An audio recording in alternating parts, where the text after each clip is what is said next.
Ég heiti Ylva Hafsteinsdóttir. Ég er forritari og verkefnastjóri í tækniráðgjöf hjá Deloitte. Það þýðir að ég fæ að leiða teymi og sjá til þess að við skilum af okkur góðu verki.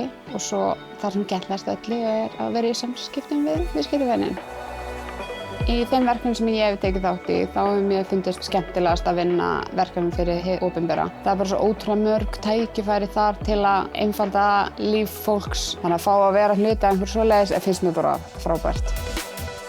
Ég held að Deloitte sé einstakur vinnustaður varðandi það að geta þróast í hvaða átt sem þú vilt. Og það er bara eins og átti við mig. Ég fór að meta svolítið svona hvernig ég vildi þróast í þessu starfi. Þannig að ég talaði bara við mína yfirmenn á þeim tíma og fékk að taka vottanir í verkefnastjórnun og í framhaldi af því taka við mínu eigin teymi.